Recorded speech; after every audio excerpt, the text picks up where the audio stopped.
Corinna and Jacob for their contribution to our works. This morning we've talked with our colleagues and friends from different European countries on how the transition is going ahead.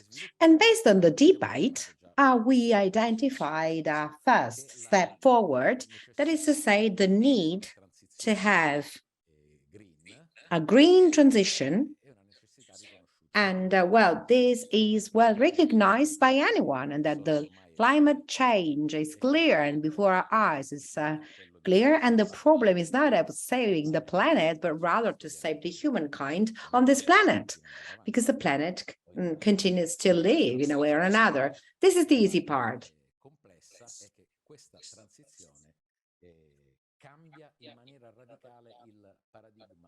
This changes the paradigm, not just from the production point of view, but this impacts on the way in which our lives are carried out, the way in which our lives are lived. And the debate was very much interesting because, differently from what we often think, none of us is at the center of the world. And each one has one's problems and stories and levels of development. But the panel that is about to start will actually make a focus on the Italian situation. And this will be done with the social partners.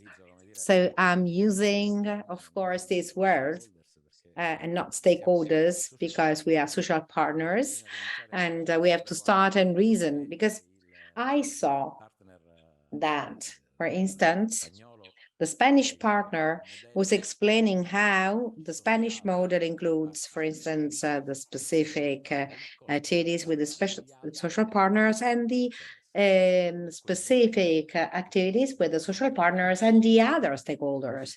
So we have also, let's say, positive models, and within our unions, we are in sync, but then things work or not, but this depends on other situations. But please let me introduce the speakers and the panelists, and I would start with the Confederal Secretary of National CGIL, Francesca De David, and of course she deals with topics linked to bargaining, and she is experienced in the industry sector as well. And also she is the host in this extraordinary premises and building of CGIL. Then in this case as well, of course, due to and in consideration of our hospitality duty, we also have Giuseppe Ricci and Confindustria Energia e Imprese, and we thank him heartfeltly for his attendance. And also the Secretary General of FIOM CGIL, Michele De Palma, and last but not least, the Secretary General that promotes the project on green transition, which is the occasion that allows us to be together. So this morning we heard actually different topics, and I would start from the experiences we're going through, what is the state of the art, and how we are now dealing with this transition within our reality. And I would start with Marco Falcinelli. Please, you have the floor. Okay, now I switched on. So good morning or good afternoon to everyone. And thank you so much for participating in this important initiative that concerns a particularly current topic or better, the topic that we should be dealing with and that will characterize the next few years and months. And also in consideration of the deadline set by the EU. But before coming to the specific topic, I would like to make a clarification, because we conceived within the roundtable the idea of involving the ministry, the former Ministry for Economic Development, and due to reasons that are not clear to us, they could not participate in this initiative, and we are truly sorry about it. And we saw, for instance, that some colleagues from different countries, well, we've seen how the role of public policies,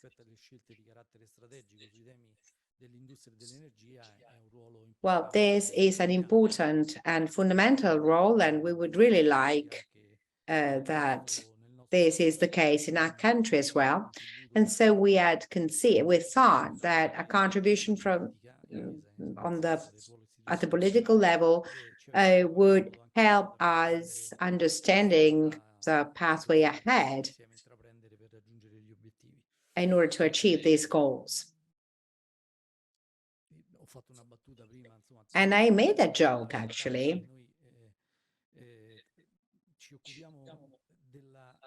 We deal with the complexity of situations, and we are called every day to explain the complexity of this space, which is extraordinary and new. And we probably have to go back to the first industrial, let's say, revolution to be in such a condition. And this condition entails large challenges. And of course, well, we see these challenges every day because the transition is taking place. It's there, and it's not an abstract thing. Actually, it has been going on for a while. And of course, this is generating complex situations. And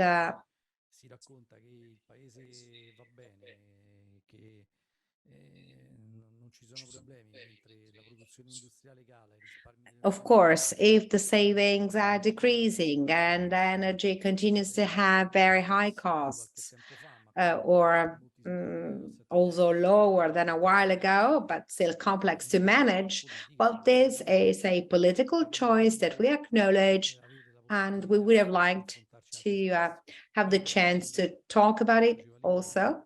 But I'd like to go back to the question asked before.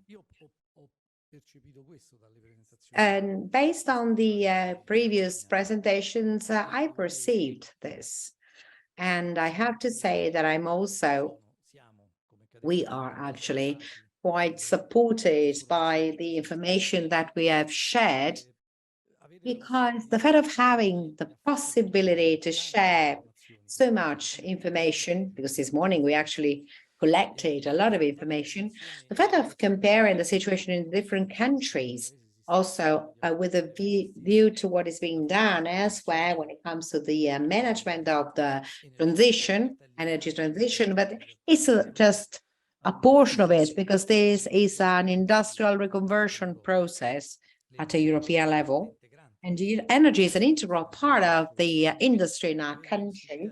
Then you have the chance to compare information and to check also that the things that we tell every day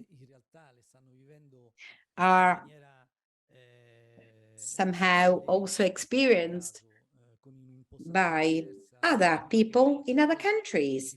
And at the end of the day, we're all dealing with the same type of problems.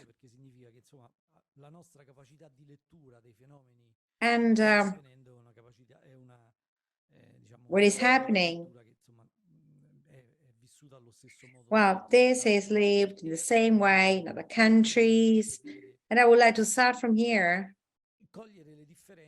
by saying that grasping and identifying differences is a fundamental aspect.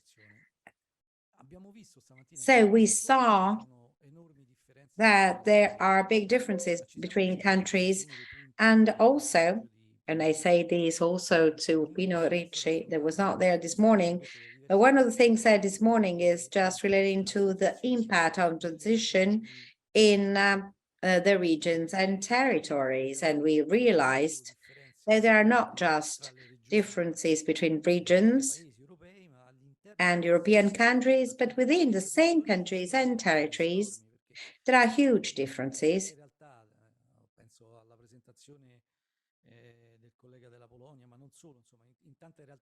And also, the use of fossil fuels and the main aspect relating to energy production, well, the impact that the transition will have in some territories, well, it will be important, fundamental also for the future of a given country. And as it happens in our country, and I'm referring now just to some situations because we have, well, complicated situations, but talking about energy transition in Sardinia is different as compared to talking about energy transition in other Italian regions, because in Sardinia, for instance, there is a different starting point. And this is the issue. And this is what I like to underline, because identifying differences means to be aware of the fact that when it comes to transition, well, it has to be done and it's not avoidable. Ne siamo tutti consapevoli e dobbiamo porre rimedio a determinate situazioni. Ci sono degli obiettivi. And there are also goals that we need to grasp, but we also need to be aware, and this is the case of Europe, that we are not starting from the same condition. We are not at the same starting point. And also, we do not all have the same structure to face this challenge in the same way for different reasons and for several differences in place. We are different from one another in terms of industrial structure, and we are different as compared to other countries when it comes to enterprises, because in Italy over 90% is made up of small and medium enterprises. In quasi tutti i paesi la transizione la stanno facendo. And transition is being carried out in many countries, but what is problematic is the industrial fabric, which is downstream the activities of these companies that have more difficulties. So the type of enterprise is the first element of difference, and also the industrial supply chains that should be devoted to the protection of a given technology, which would allow us to just and fair transition. Well, in some countries that is more advanced, whereas in other places this is not happening. In other countries, there's a big delay. And also with the technology in place, well, we have some examples which are amazing ones. And I'm thinking about the gigafactory in Catania, but we are in a situation of delay. And of course, that reality will produce 3 gigawatts of power. Well, that's far from the 8 gigawatt per year that we need to implement from here up to the next 10 years in order to grasp the goals and the targets set by the European Commission. So that is the point now. Grasping the differences and trying and imagine how to face transition and also overcome the limit which has been there so far. And we set some goals, some binding goals from a time point of view. And also, this means introducing items of market distortion in different sectors without accompanying the indication of those goals with a European industrial policy able to mitigate the differences that exist in different countries. That was on February 23. That is said that was the moment in which we had a EU plan on business policies and industrial policies, which I saw, and I also saw the position adopted by the European Unions. But this also deals with some general situations, but I think that there's the same defect. I mean, in that plane, I don't see any specific aspects that are able to grasp the differences in terms of status in the different countries. And of course, this is a limit. That is to say, to leave the single countries to face the aspect of transition means that to leave the countries that have an advantage to keep that advantage and the countries with a delay to run in order to be in that situation. And this generates a situation of competition that will certainly, well, hopefully I'm wrong, but unfortunately I don't think so. So that will actually promote, especially when there are going to be the elections for the renewal of the European Parliament, that will lead to growth in a number of countries that have in their DNA a number of values that are different from the ones that we do have. So grasp the differences and understand that we are all willing to achieve those goals, the goals that we consider as absolutely inescapable and unavoidable.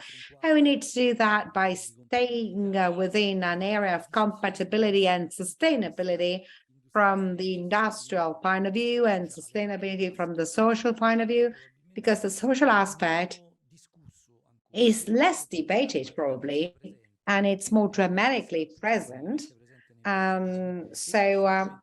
This, and I said it at the beginning, that is where the role of the public system is fundamental when it comes to resources and financing, and also from the idea of dealing with the political situation,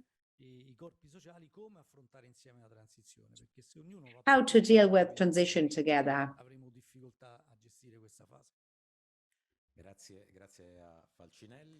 Thank you. Noi ovviamente abbiamo un progetto che è tagliato, come dire, sulla transizione green nelle industrie energetiche. Marco ha cominciato a entrare nel tema dell'argomento in the topic as a general perspective on this, but clearly transition doesn't concern only energy industries. That's the reason why we have here with us Michele De Palma, to whom I will give the floor. So what's the situation in a context which just depends on energy, but also implies other things? Well, first of all, thank you for having invited me and having given me the opportunity to interact also with the reports that have been presented this morning. Because what I have to say will be substantially a continuation of the speech that was given by Marco, and with which I agree completely. And I think that a good point to start with is that this morning we looked at Europe, and what we saw is that Europe is not governing this transition.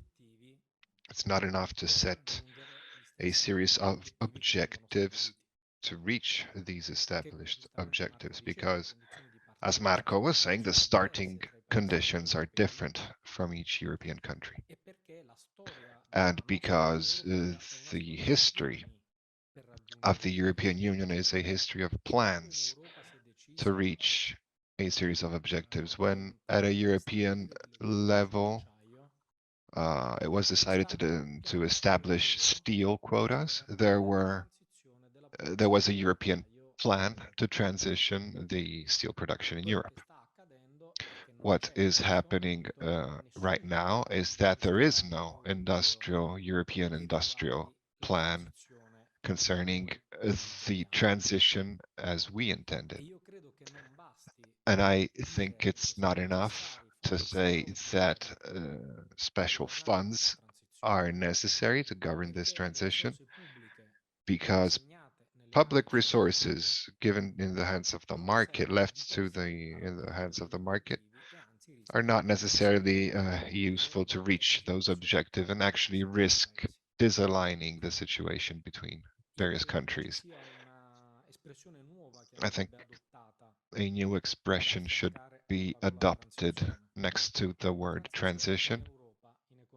Transition in Europe, an economy, either it is a democratic one or it's not possible, it's not achievable. Democratic means that it contains within itself a discussion between the parts and the possibility of reaching a public general objective. And we're talking about the objective of improving the environment, reducing emissions, improving working conditions by implementing digitization processes, and not only the opposite, increasing efficiency and decreasing working conditions. But to be able to realize, to reach this dream, I'll call it a dream. So the only possibility we have is worker representation. And I think we're out of time, because the everyday news of what is happening in Europe tells us a different story. It's going in the opposite direction. And to be even more explicit, there is no European Union without a common energy policy, European energy policy, because the dumping that's happening right now on the cost of energy, on the supply of energy right now, is determining a variable in the system competitiveness of industrialized nations, especially the first three industrialized countries. And this risks being a very short-sighted strategy that causes a competition between Germany, France, Spain, Italy. And how can you not understand that during the years there has been an interlinking of industrial systems? Nobody can think that if Germany suddenly will have an economic downturn, something that experts are saying will happen in the next months. Well, certainly we won't benefit from this. A considerable part of our supply chain passes or is in Germany.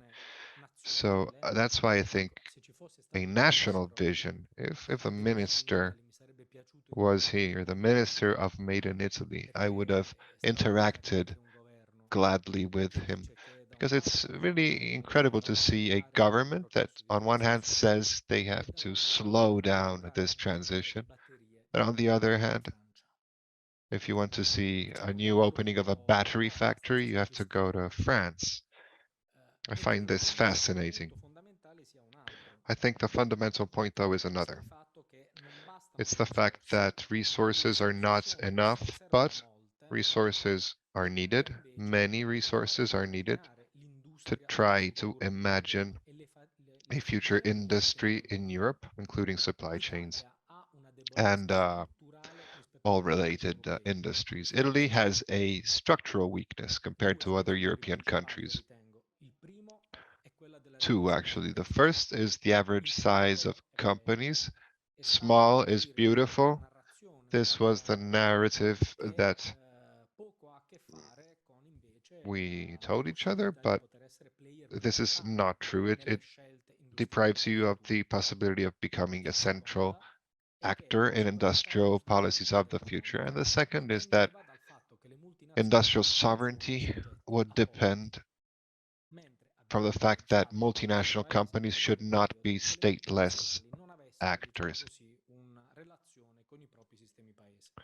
That multinational companies didn't have a relation with the territories where they develop. So, for example, we had a big automobile industry And we can see that it's clear that where the headquarter of a big multinational companies does have an effect. And we will have to face a post 20th century industrial world. Let's be clear, we used Eastern Europe, the South, and the Mediterranean as a place where we could dump the cost of our labor and our environmental costs. Today, that model upon which value was built, but since there's a, let's say, a deglobalization effect, but a continentalization effect, industries coming back to Europe, and we risk being a glass vase between iron vases. So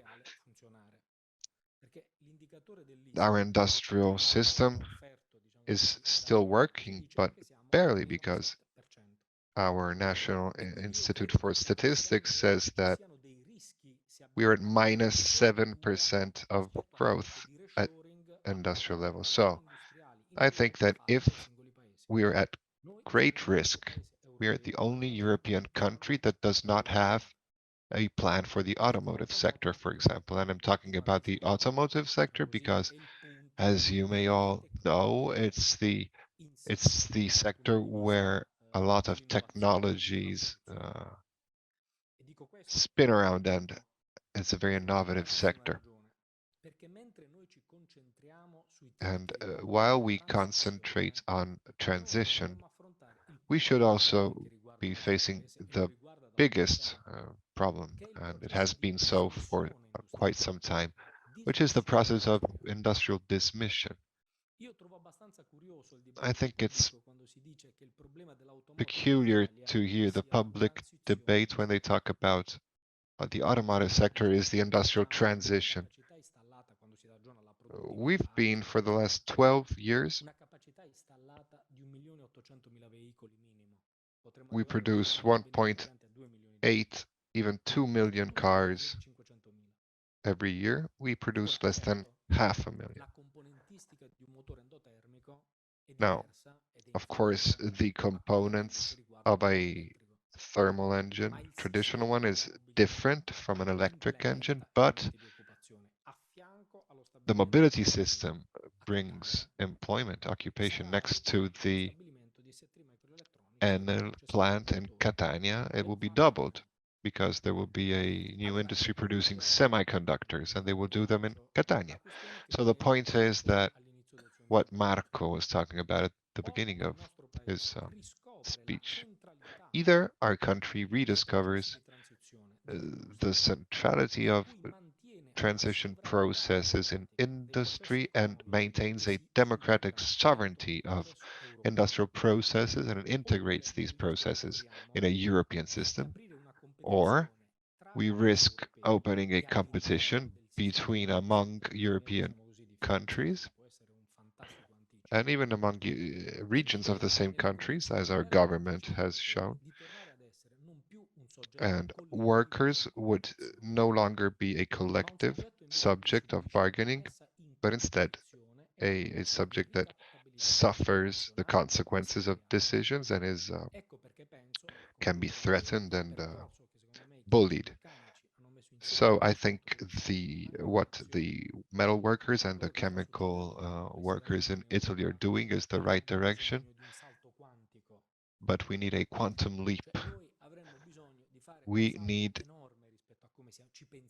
to make a huge leap in terms of how we move and how we think, because the challenges that await us from a general point of view and confederal point of view are immense, and we are risking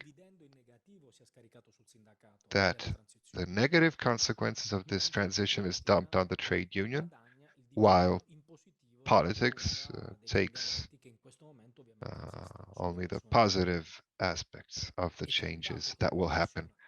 And there's one figure that's impressing.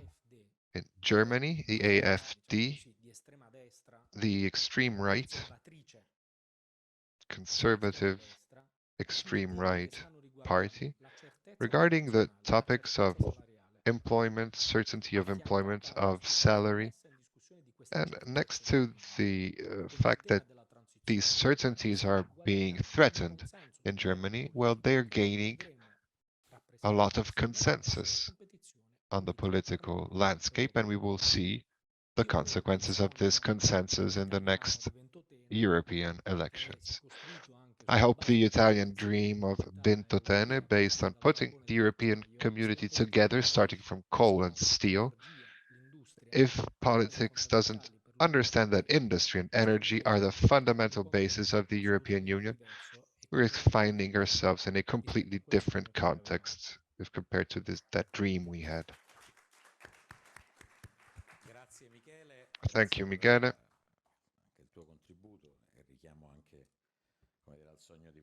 And I too would like to remind the dream of Ventotene, the dream of a united Europe. President, before giving you the floor, allow me a, let's say, suggestion. Two of the most relevant representatives of CGIL that deal with energy and production have expressed not only their fears, but also they have developed an analysis on the risks that the workers and the industrial fabric of this country are running.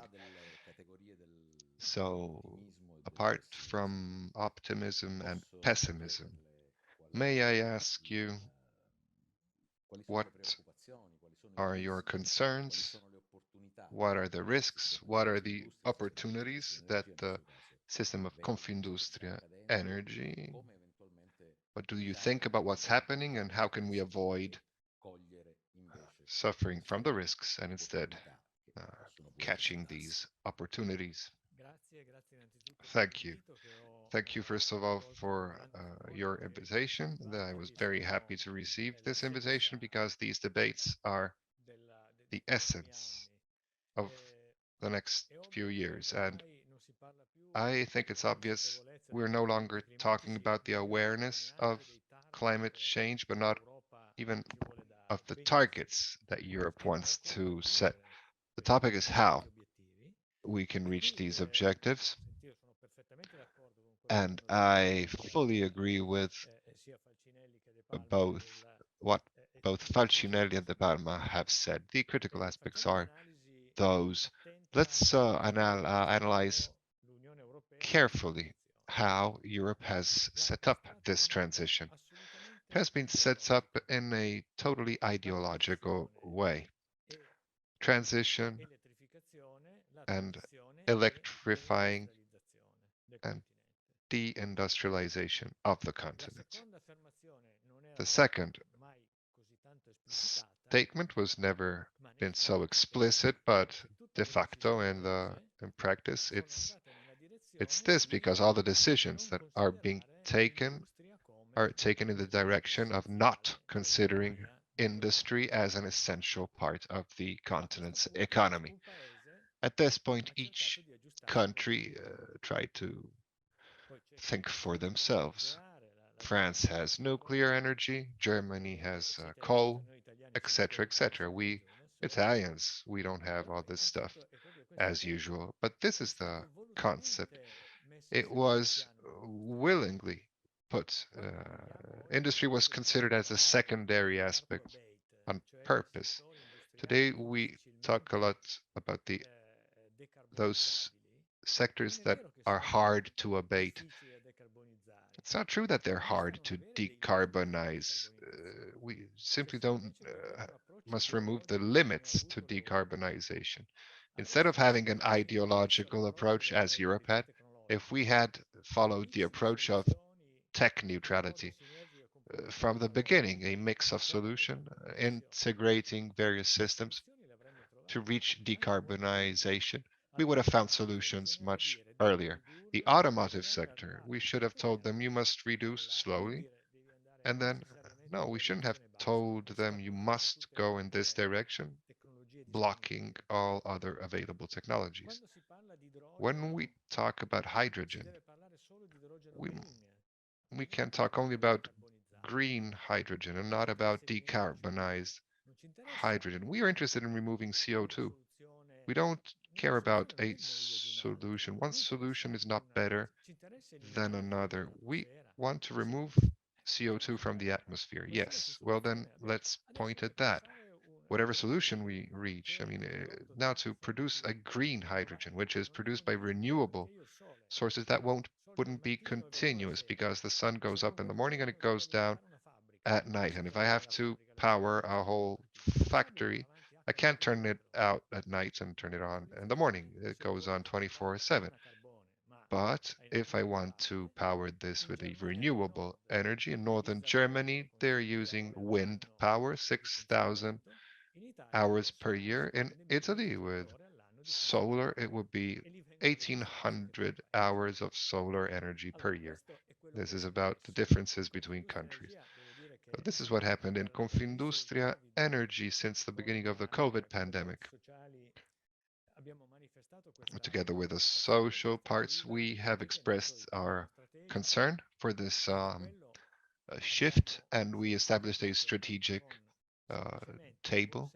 And just using a pragmatic sense based on approach based on common sense, we thought we should find a solution that assured the concept of net tech neutrality and without forbidding anything.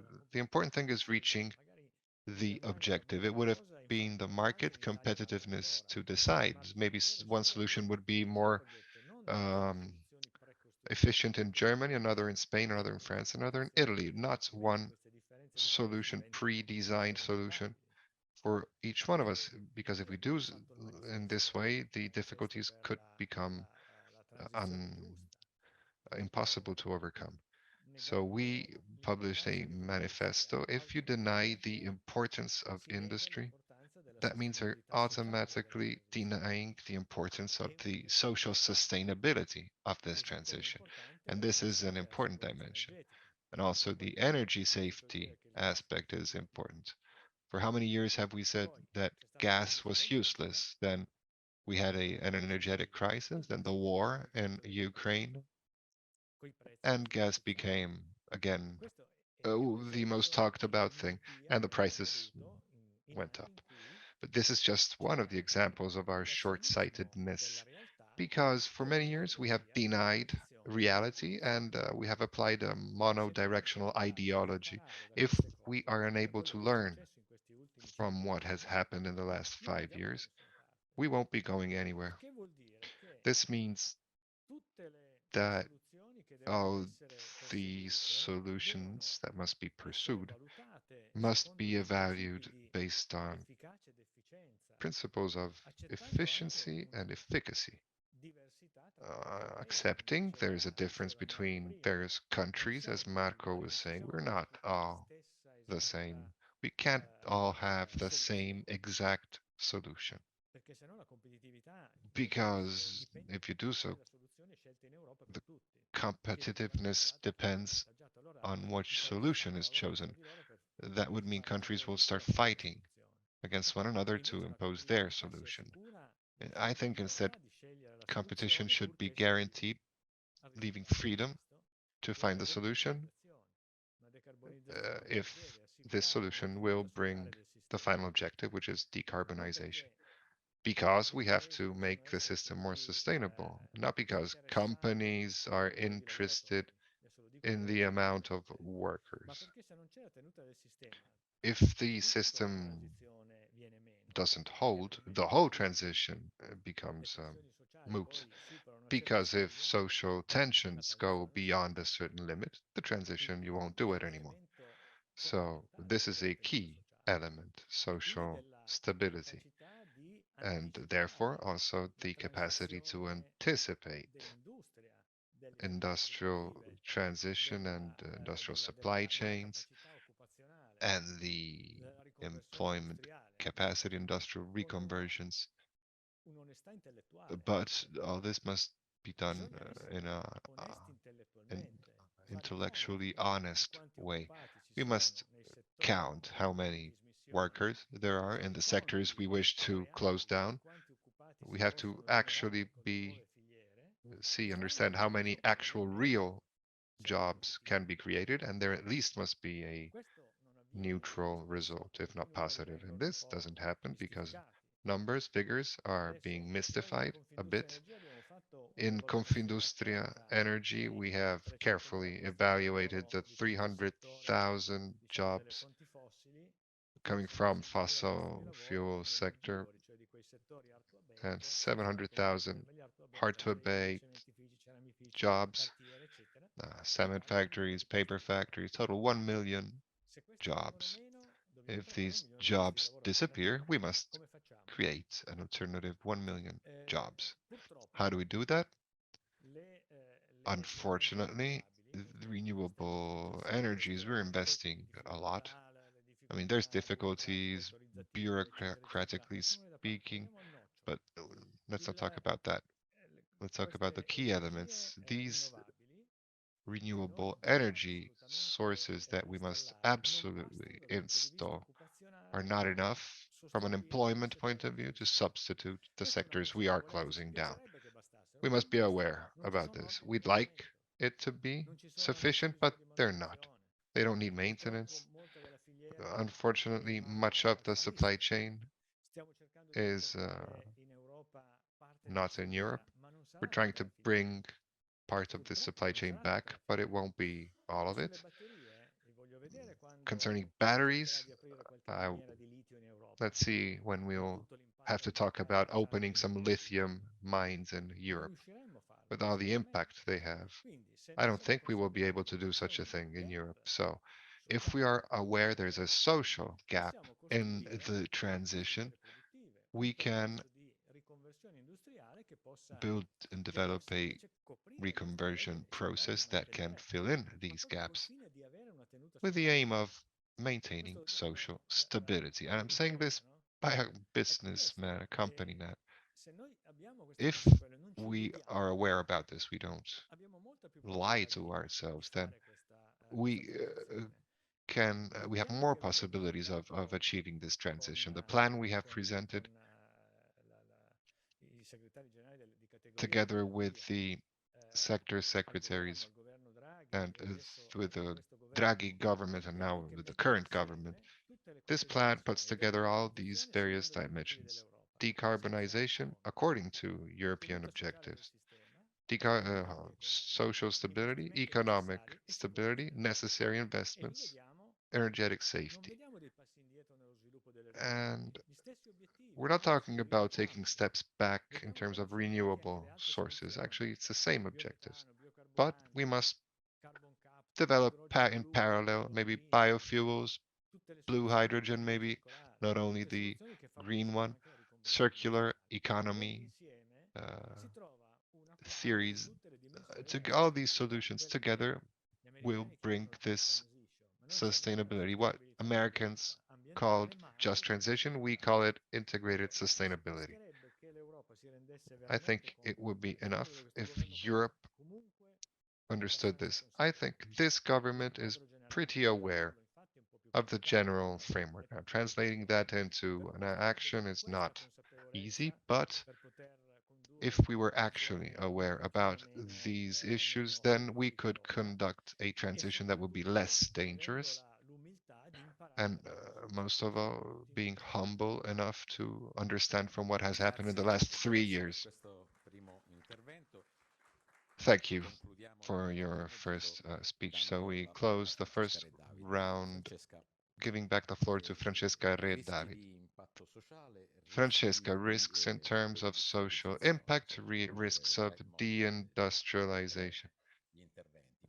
These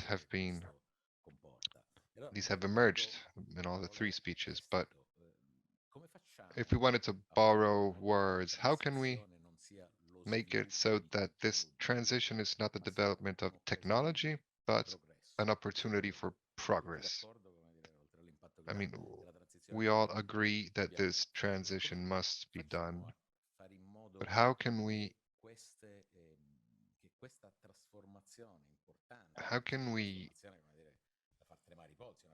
this is a transformation that is terrifying. It's an industrial transformation.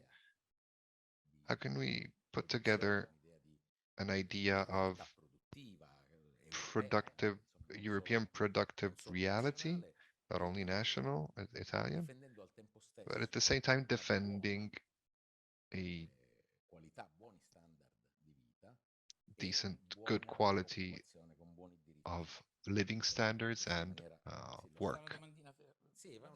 This is just a very easy question you asked me.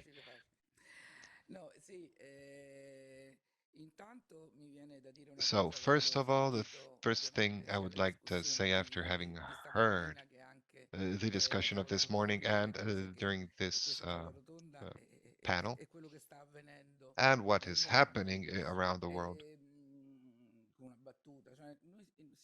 we are in a moment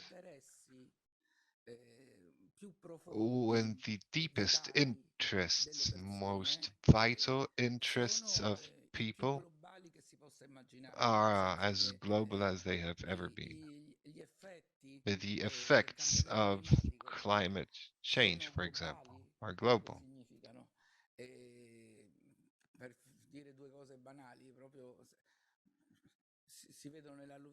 You can see it in the flooding that happened in Emilia-Romagna, or the desertification process in Africa, with the migrations that are happening. So interests are global.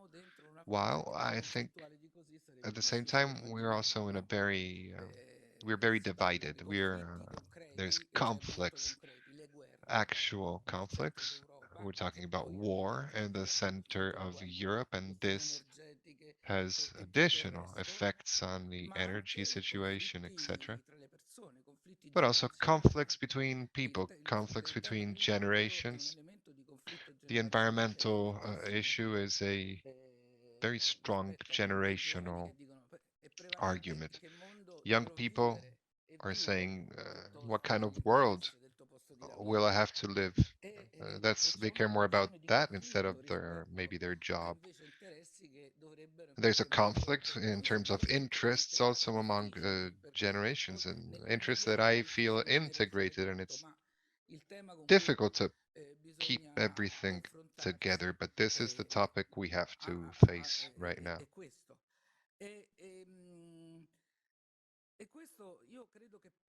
And I think Europe is not facing, if not in a very partial way, the topic that we are talking about. So, for example, when we talk about China, when we talk about China and Africa, when we talk about the United States of America that are investing, but these investments have strings attached, and they cause a reshoring because they're connected to their industry. In Europe, certain decisions have been taken, but after that, each country has its own industrial policy. Not even that, because Germany has an industrial policy that talks to other countries, allies with others. France, too, allies with other countries. And Italy, instead, as it has already been said, is in the hands of multinational companies, not in the production of energy.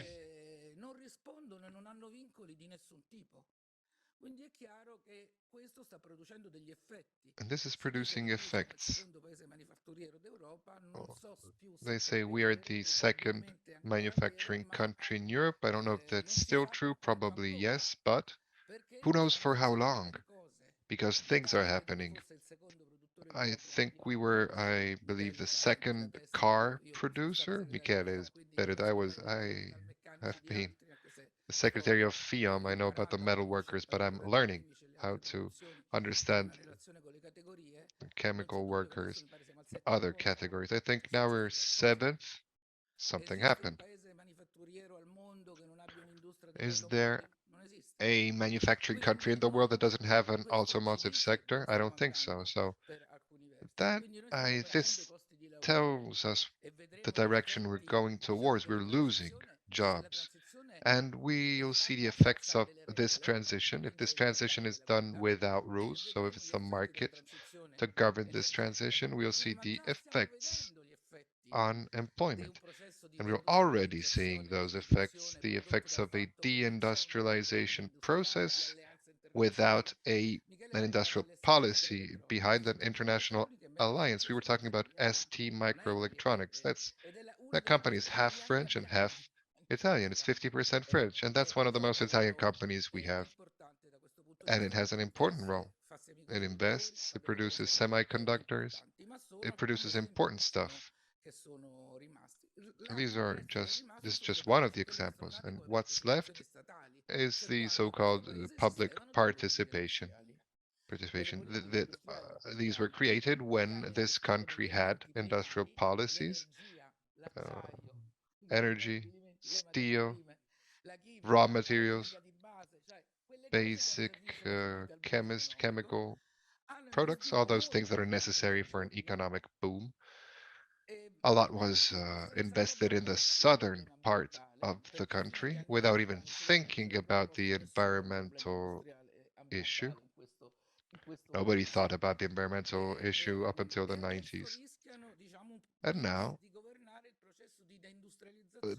we risk having to govern the deindustrialization process starting from the south in a very violent and significant way. And these factories, by the way, are environmental bombs. I'm talking about Ilva, for example, other plants in Sicily as well, because nothing alternative was built. But what can we do? Shut everything down? So when we talk about global, I think it's hypocritical to say, let's not produce steel anymore because we need steel. If we don't produce steel, it means we have to buy it for somebody else or shift the production in Africa. So you're bringing the problem somewhere else. You want to close down Marghera, all the chemical plants. It means you're moving it to North Africa. So the topic must be, how can we do it well here? We don't have to talk about moving away the problem. By the way, bringing your problem in countries where you already plundered in the past. So we must try to find a way to find a solution here. And there's no doubt that talk about environmental transition without talking about industry, well, that makes it completely useless. If we don't talk about how we develop our industry and if we don't talk about changing our industrial products, sure, we can recycle our trash, but that's not going to change. If you don't change the energy source of your production, your manufacturing, you're not changing the key elements. So I don't have the solution. I'm not an expert, but it's clear that this is the knot we are facing right now. And talking about the fact, for example, that since 2035, no traditional ICE vehicles can be produced. Is that necessary for us? If Italy remains behind in this discussion, instead of thinking about how regaining positions, quality positions, and instead we just think about the past, because endothermic engines will be dismissed. And even the sector companies say this, that stop talking about how to maintain this. Let's talk about how to develop a good alternative. It's not a matter of gaining a few more years. It's a matter of finding an alternative. And the big multinational companies are already in that situation. it's not right. It's the electric market is not the future. The market has already decided. So regardless of the various thoughts that we may have, we must understand how not to fight a rearguard action, and instead, like in the 60s, which industrial policies are necessary to find a different way. I think this is the topic where we have to brainstorm, and to do so, we need a participated politics.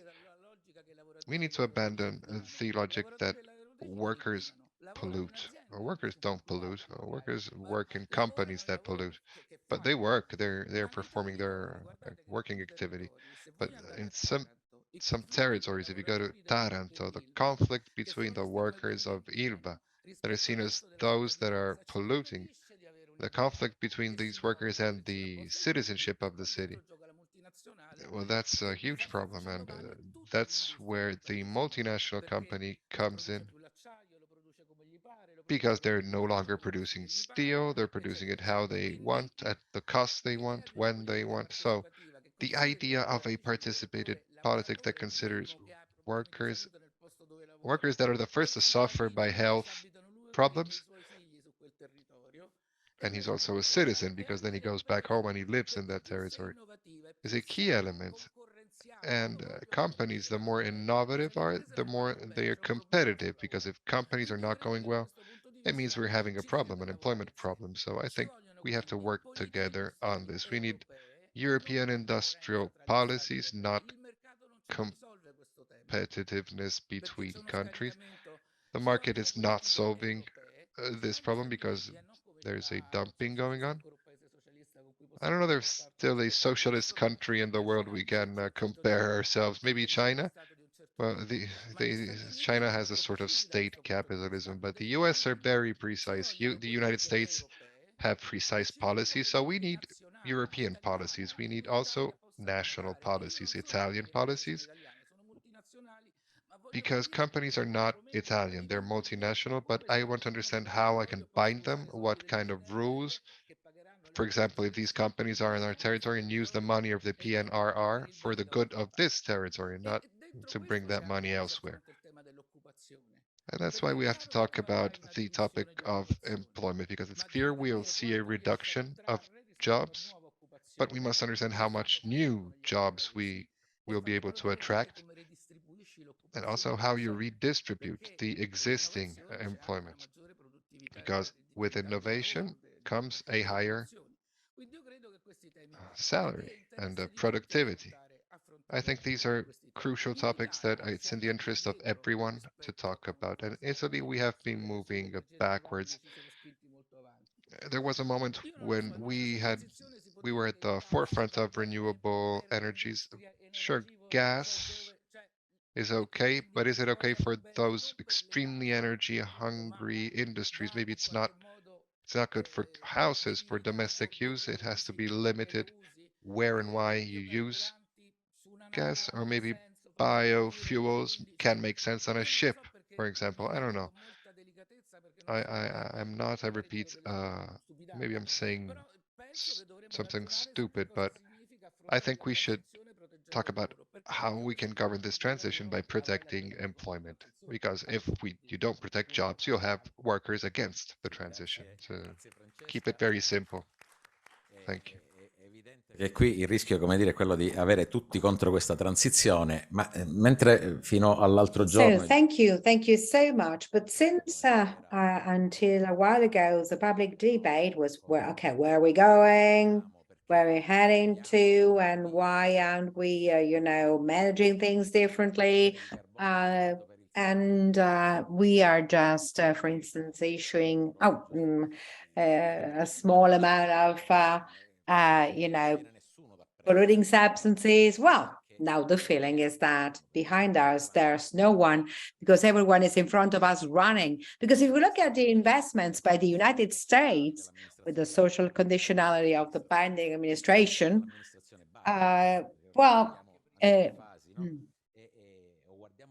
if we also look at the investment of the Chinese state capitalism that puts together an unbelievable Orwell model with private interests and the capitalist market interest, with the ability to intervene at the international level. What they are investing a huge amount of resources that we have not allocated yet. And I don't know if we will ever have those resources available. And also, I'm wondering one thing. We've always been a union organization that in whatever context, well, we've struggled to change the context, but also to solve the problems of workers in the specific situation. And if there's a strong social impact, you don't do the transition.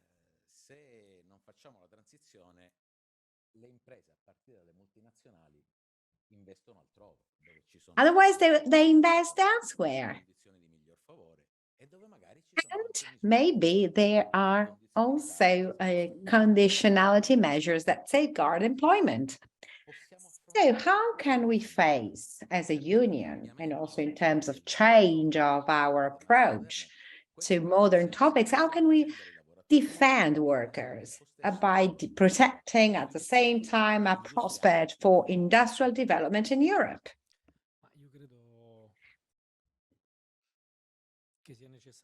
I believe it is necessary to multiply occasions like this one, because it is fundamental to have an integration process.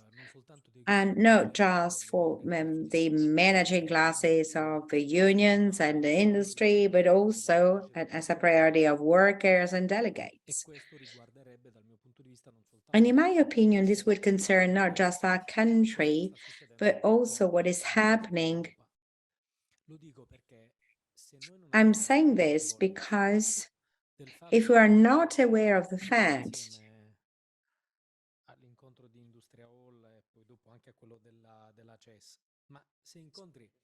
if you meet the German union that tells you that they see a complex situation ahead for the German industry, and then a problem is considered in terms of acquisition of energy forces, which are necessary to keep one's industrial system. And in Italy, conversely, well, it appears that the problem does not exist. It is clear that we are to be overwhelmed without even realizing it. We cannot continue to manage the industry in Italy as if there were continuous and eternal emergency and a sort of, we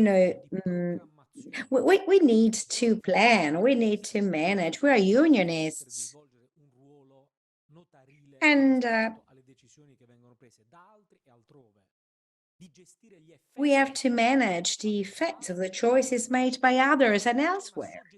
There's a subjectivity of labor that needs to be rebuilt, and that subjectivity means you need to have proposals on how to bargain. Because of course, I come to this meeting and there's social dialogue, okay, but I have problems here, because when you organize the European committees in large groups, it happens that I explain to you that they close a factory and you cannot explain that you have to shut down the facility there.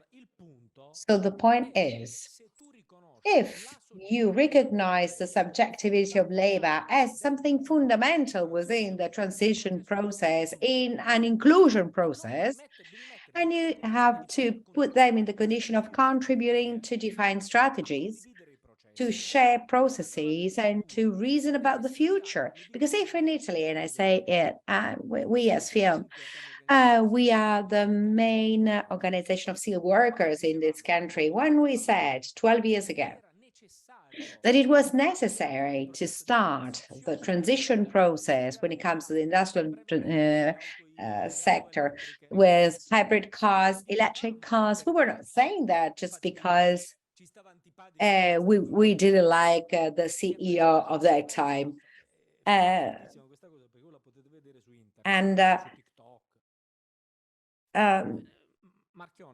Marchionne, when, for instance, he received the laurea honoris causa in Italy, he said that in Italy, an electric 500 would never be produced because the cost was too high to be sustained in our industrial system. The first and only electric vehicle produced in Italy by Stellantis is the electric 500 Fiat done at Mirafiori. And then that's quite an ironic thing. And I remember it was applauded by all of the academia there. So the consideration we need to have of the role of labor and workers is fundamental. So please allow me to tell you one thing, because when in a famous house appliance company, happened one thing. That is to say, a worker, a woman that was actually assembling washing machines said, they said, oh, we are carrying out a survey among women to understand the future of household appliances. And that woman said, maybe you should start from us, because we produce them and we use them. And that is the main aspect when it comes to transition.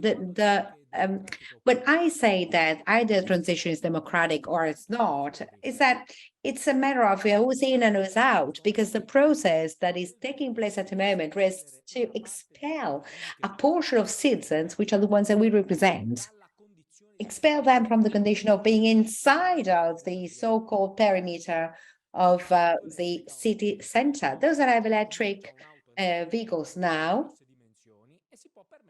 can afford, of course, the electric vehicle, but the problem is the middle class in this moment, which are forced to buy Euro 2, Euro 4 cars, used cars, because the only chance they have to access the individual mobility is that one. So it's a matter of perspective, and that is the reason why, and I come to something that relates to our country, maybe it would be necessary to make an investment on energy, which is fundamental in public mobility, because the main problem we have in our country is the loss of the right to mobility of people. We are not understanding that when we say that there's a democratic inclusion aspect when it comes to transition, I'm saying this because a portion of the population that is saying, people, those that work in factories, and I said it in a debate, and I told them, then if we don't do together the struggle for transition, taking into account the social issues, then I will defend what's inside of the games. Because this is the condition, but I know that as a defense struggle will last a lot of time. And if you look at the automotive, that's quite curious, because CEOs explain with the advertising they do that by 2030 there's going to be the phase out, and then so they are all building cool cars. But then when they come to see us, they explain that determines the social problem from the employment point of view.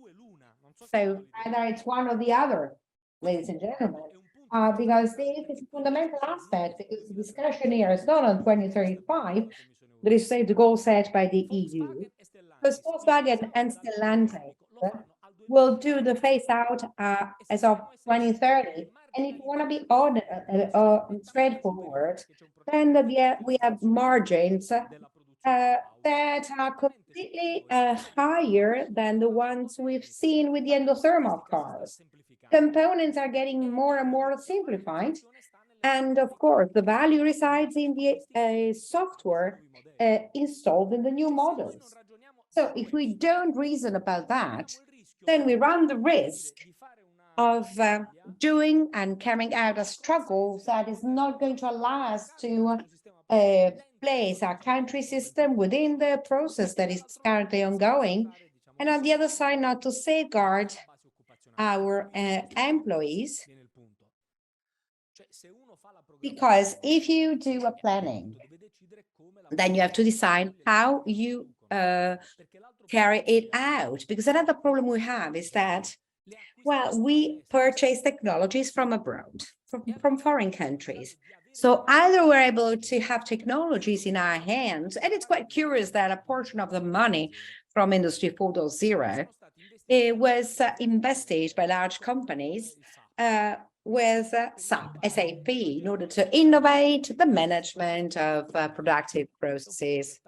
But there's a detail here, because the value added is not remaining in Italy. Then, of course, we've increased productivity. I need to piece that it's never enough, but the value added of that product is residing in the German company that has invented it. And the same goes for the predictive maintenance. So anything that is the back office of, and also maintenance, investments, etc. So we spend resources without enhancing their value at the level of our industrial capacity. So that is why I believe that we need a quality leap, especially the unions, but then also think of the system of enterprises. And also because I found myself in a debate, and I used to tell them, if local administrations don't have the resources to buy buses, we should change the model. So we don't have to do the concept tenders as we do them in our country. We should conversely get organized so that you do a sort of long-term leasing where you put together what is managed by the energy and what is produced with what are the vectors of mobility, and we may invent a system of mobility that puts together the industry that generates energy and the industry that moves and produces the vectors of public mobility. Whereas now we are always at the same point. We are a country that, in the best case scenario, issues bonuses to pay less the technologies that are produced elsewhere. Thank you. Thank you so much. And this is a sort of new industrial revolution, increasing productivity, simplification. So we need less work to do the same things, but then generally we also reduce the working hours. And generally this is what happens, but this is not a question for you. Don't worry about that. I'm asking an easier question to you. You represent Confindustria Energia, so undoubtedly the Italian, the players, the big players are in many areas of the continent and in the world, and we have a challenge, which is the energy challenge, and we also have the need to accompany this transformation because we need new facilities, new infrastructures, and the Italian players, are they doing anything needed to make this country more modern? I wouldn't say independent, but less dependent on the energy sources from abroad. And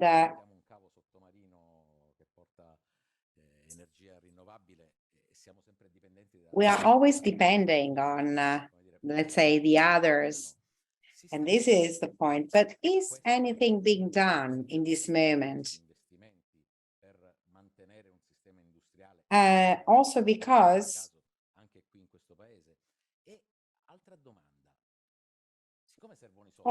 since we need money to do these things, well, we know actually little, and we know a few things, but in the revision of the National Resilience and Recovery Plan,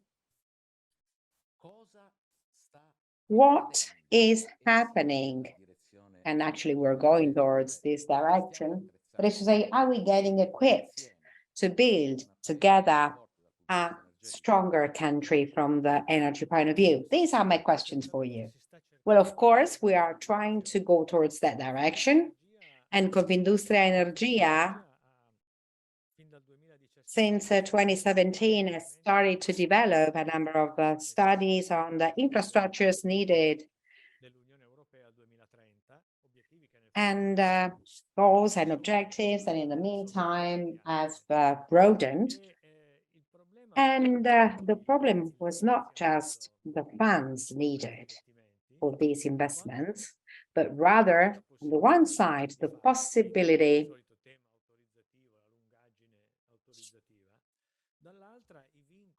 or the constraints that, as I said, not relating to the target, but the way in which the target has to be achieved. So here we need to make a reference to what was said on the automotive, because it's clear that something didn't work in this pathway. But also, it seems to me that in the moment in which you remove the internal combustion engine, well, China has become the first exporter and it's replacing Japan when it comes to vehicles. And when we increase competition, then it's difficult to earn. In the best case, then we go to the break even. So we have a big difficulty, that's clear. And also, if we do 2 million cars, it's difficult to think that we can do 3. Well, it's a good thing if we do 1 at least. I don't want to be pessimist, but it's clear that we have introduced, or better, Europe. Well, these things could be right, but these things have to be organized well in advance. So basically, what do I do to keep the same level of competitiveness in the sector? So that's before putting a ban. So the reasoning is opposite to what we are saying now. Also, when it comes to the batteries, what did Europe say? They produced a few months ago the draft directive on critical materials. So they're saying that critical materials for batteries are a problem. But we will make an effort, and by law, as of 2030, we will be able to limit the dependency from a single country to 65% maximum. So we are in the hands of China. That's it. We don't have to tell any other stories. We are in the hands of China. So if we are aware of that, we can do an industrial plan of a certain time. Otherwise, that's all we have to do. And this is the reasoning I want to bring to your attention. And I'm quite honest in this. We cannot just tell that things are going well when actually we say that by law we will be dependent from a single country as of 2030. And because if there's such a directive, it means that nothing more can be done. But this is a problem. So do we want to invest in the search for new technologies, other batteries? Fine. Do we want to do something more? Okay, but if we don't have this awareness and we accept that we are and we will dependent by 65%, then we will clash against the wall. So I believe that at the heart of everything, there's this awareness. And if we go back to energy, generally speaking, also when it comes to the analysis and the study of infrastructures, we have adopted a specific way of thinking, which is very much practical in a sense, and with a great deal of awareness. So we have to convert this sector. And we didn't say, well, at the beginning, actually, we were reasoning on different options, right? But then we have to make changes. And I ask that all of the members agree with that. Otherwise, we're forced to close it, shut down, and that's a different reasoning. And we also have to accept different ways of converting things, because that's an industrial conversion, which is going to be a difficulty, and it's not something that you can do easily. And each one has to provide a contribution. The company, well, the technologies and investments, and also the unions have to provide a contribution. And also institutions have to intervene and provide the enabling factors that allow to convert. Because if you cannot do that, then you are asking me to remove everything. But I cannot do that if I don't have an alternative solution. So let me just be free to find solutions. And when with Eni, we did the 2 refineries, Well, that was an example of industrial reconversion. But if you tell me that biofuels cannot be used, what do I do then? I might produce solar panels in the refinery. But unfortunately, we have to be aware that although we do solar panels and we assemble them, then the silicon mine, etc. Well, this remains in the hands of someone else. And the production processes, so the heavy ones, they are not done in Europe. They are just outside of Europe and they are really impacting. So we'll try to bring something to Europe, but it's not the same thing. And also the gigafactory of solar panels, 3 gigs per year that we were mentioning before, will employ 2,000 people. But per year, we need 9 gigs installed, 3 factories, 2,000, 4,000, 6,000 people, and we've solved the problem. But there's a problem there.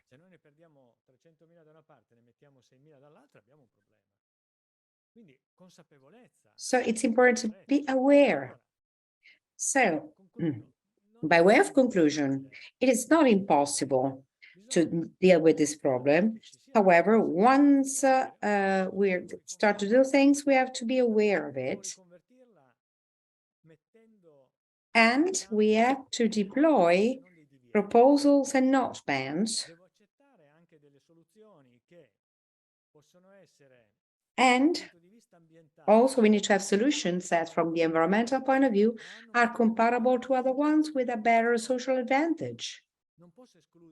I cannot exclude and consider just one aspect. For instance, I have to make an analysis which needs to be an overall one. Otherwise, it becomes a partial and short-sighted analysis, which then a priori seems to be feasible. But then when we come actually to the final situation, this is not true any longer. You were mentioning steel, but of course, if we want to have steel, we can ask the others to do it, but we are losing jobs. There's no other way of doing it. So if we start from awareness, we can build something positive. If we pretend that things are different from what they really are, well, that is going to be a big problem. Thank you. So Marco, besides dealing with the development of the reconversion when it comes to the energy sector, there's one thing I'd like to ask you in order to start and close the circle when it comes to our initiative. That is to say, in the transformation processes, and the reference was made,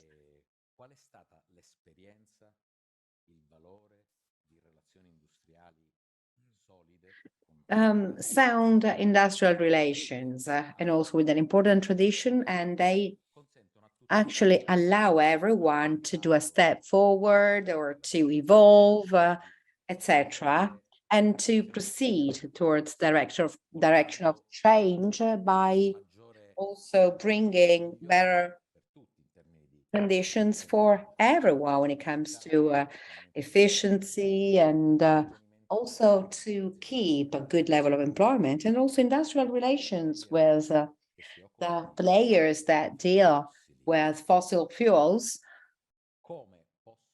How can they be transferred to the activities that these players will do in the renewables by guaranteeing, of course, good conditions and also a valuable contribution and a sound presence of unions, please. But well, I think that in all of the main changes or processes leading to change, trying to put together the efforts and the abilities to achieve the goals without generating disastrous situations from the industrial and social point of view, that is one of the central aspects. Because when we say that we have to place the labor at the center. And if we say that workers have to be the protagonists of transition and change, this is what we mean. And on some occasions, they also said, they have to be the agents for change. So the role inside of enterprises in the industrial reconversion processes, well, this is a fundamental role, first of all, in terms of knowledge and ability and skills developed over the years. Because if there's one thing that we have seen, and I say it to Mr. Ricci here, if there's one thing that we've learned and noticed is that, especially in the large realities, there's a system of industrial relations at work, and where the quality is there, and where there's an exchange of the business culture and the labor culture, then workers have perceived the change even before than we did. We as external subjects looking at the changes that were about to take place. And I'm saying this because, of course, since we live that situation in a daily way, they started to see, for instance, the aging of some technologies or the aging and obsolescence of their skills as compared to the existing technologies. So they were the first ones saying, oh, we are living a condition of difficulty even before our timing. And of course, this system needs to act timely when it comes to these conditions. And this means we need to have the leverages that allow and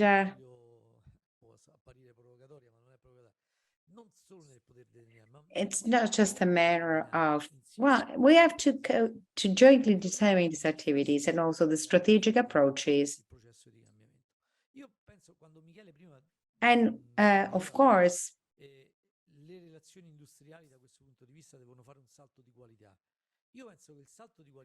I think that the quality leap we can do together to look at the future is exactly that of being in the condition of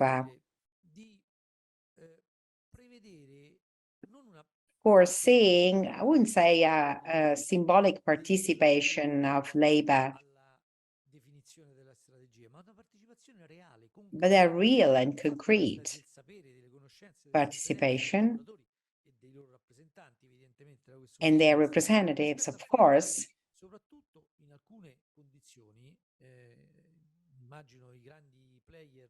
And I'm thinking about the main players.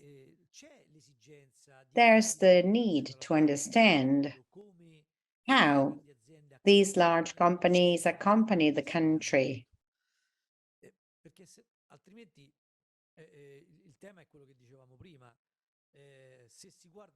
So if we look at the market, then the market solves problems, and we've seen that this theory has not produced the results that someone hoped, and they have to go back to a different situation. So when we say we need a place where companies also deal with the public role,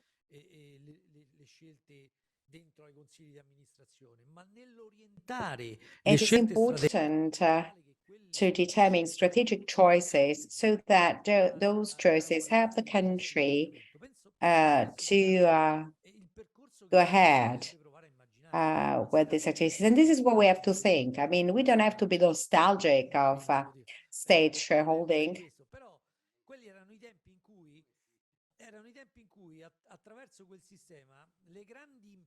And the large companies used to determine an industrial policy of the country. And this condition is not there any longer. di carattere generale sui macrotemi che possano rendere attrattivi gli investimenti. And of course, this is not even entailing a role played by public organizations. L'esempio l'ha fatto il presidente Ricci. It is necessary to take on responsibility as a union to participate in a reorganization, organization pathway of the refineries in our country. Well, that was important because we have not, ignored the situation. We understood the situation, we understood where the world was heading to.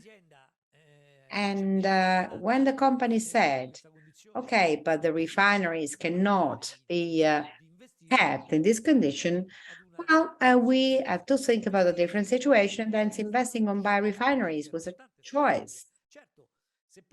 And of course, if 80% of what is produced by those biorefineries has to be exported, then this is a topic for us. So now there's some food for thought here.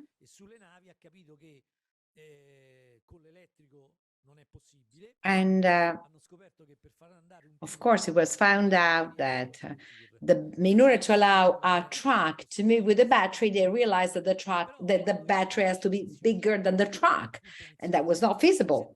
So if you determine or set goals without accompanying those goals with industrial policies, then you, by setting those goals, are distorting the market. And Michele is right when he says that the large factories made the choice of the electric 10 years ago. But just because someone has set that goal, based on which everyone had to go towards that direction. And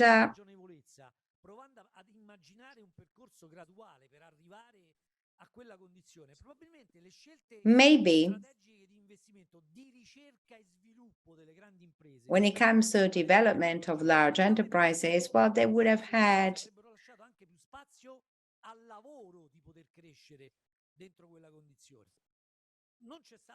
well, there was not enough time, and time is of the essence to achieve these goals. And there are other changes taking place.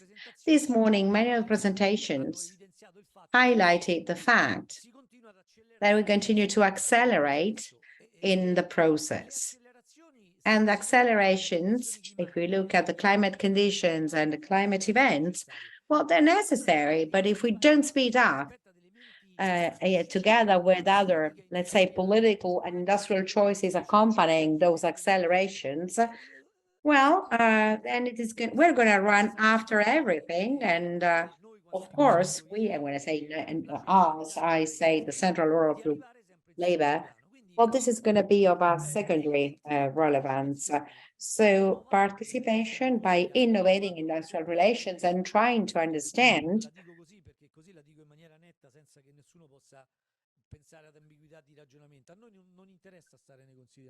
we are not interested in that, and I tell you honestly, we are interested in a reasoning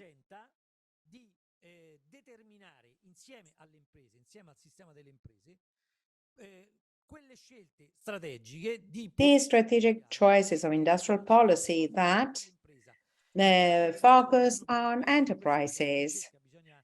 Well, we have to rethink the type of products and mobility or overall mobility and how and what we do to live, to use energy. But then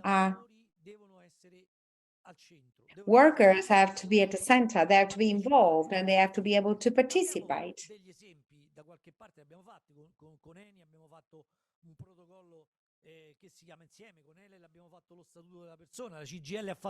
Then there are some aspects that tell how workers can be protagonists in the face of change. But if we don't do that, the risk we run, as we said on several occasions, is that those people, those workers will not be convinced about the direction that we are going to, but actually will be forced to register their opposition to that because they will not follow us, and it will be complicated because if the worker perceives that the main risk run to change the world is to change the planet and lose employment, they will not listen to us, and we'll have problems in convincing them about the opposite needs. So if we want to be successful, well, in this match, we cannot lose. Because this is not a challenge. I mean, in the concept of challenge, it's possible that you win or lose. Whereas here, we cannot lose this match, because if we lose the match, it means we're losing the planet. And it's quite clear that this is a risk we cannot run. So we have convinced people, and in order to convince people, all together, we have to decide what is the best strategy. And when I say together, I mean that workers have to rely on the choices made by companies when it comes to the transition pathways, because the transition, either you govern it or you undergo it, and we have in mind to govern it, both in Italy, in Europe, and in the world. And this is how we will achieve the goals we need to achieve. Otherwise, things will be complicated. Grazie Marco. Adesso per l'intervento conclusivo diamo la parola a Francesca. Now, for the final speech, we'll give the floor to Francesca David, Confederal Secretary of CGIO. Francesca, you have followed all of these today's discussion, so you certainly have the means and to answer us and close your speech. But if I may ask something, can you give us, let's say, what's the sense of this debate in relation to the tools that we have to face this transition, training of workers, lifelong training, vocational training, the tools that are necessary to requalify workers and help them move from one job to another? This could be a topic that could be interesting to hear about.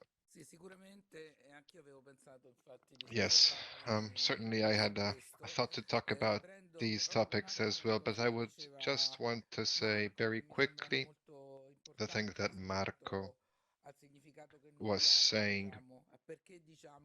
Why do we say that we want to determine what is being produced and what our idea of participation is? Around 2 weeks ago, more or less, I participated to a discussion organized by the University of Modena on the topics of innovation, employment. And I was very interested by what the study center of Confindustria had to say that day, because they talked about something that I found very interesting. They explained how there are certain precise objectives tied to digitization that, starting from the 4.0 of Calenda, certain details change as the governments change, but this plan is being brought forward positively with a permanent table between government, Confindustria, universities, with all the stakeholders. A pity that the trade union was missing. So how many times did we ask to participate on what is innovation, where it is going, but we are not there and they think everyone's there. So I think this is very important, because it's exactly the opposite of what we're talking about here. We can't think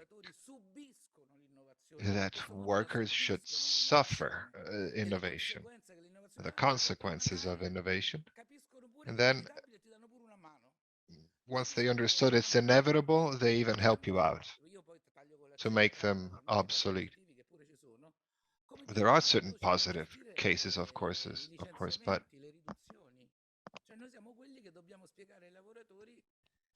we're the ones that will have to go and talk to the workers and tell them that they will lose their job. And we don't want to do that anymore, even because we're seeing there's many positive examples, the agreements that are being reached, very significant results, and very relevant in other categories. There are some companies, the bigger ones, the former participated companies, but that now have transformed themselves. If I tell a company that has a part of their ownership is public, they will answer me no, because I'm on the stock exchange. You can't expect anything different from me. I have to behave as a company. I have to follow interest, profit. So of course the role has changed. The big companies we have in this country, Italian companies, not because I'm a nationalist, but the Italian companies that are strong today are those that were born as participated companies, so with the money of everyone, with the tax money. And now Leonardo or Fincantieri, which are public companies with a public capital, if you tell them that you have to cooperate, they say no. We're on the stock exchange, so we are quoted on the stock exchange. We have to behave as a private company. And this is a problem. And there are very few, by the way, left because the others are no longer Italian. When I hear that we're producing 500,000 cars and we have one producer that was born in this country, and this is the reason why we have highways instead of railways. And then one day they autonomously decided to leave and they can go wherever they want and nobody talked to him. So there's something going on. And even they were a private company, but they had a public participation because the whole world, the whole nation was built around them. And the first thing they closed down, by the way, were public buses. So this is very relevant. We are claiming the right to participate. We want to participate to decisions, choices. We want to be part of the decision-making process on what and how is being produced and how can this bring a benefit to everyone, to citizens, to workers, and to the company. Here we are in a situation where it is an objective negative situation that we need less manpower to build an electric engine compared to an ICE engine. But the fact that you have to fire many workers and that there's going to be a loss of jobs, that's not objective. That's determined by a profit-seeking logic.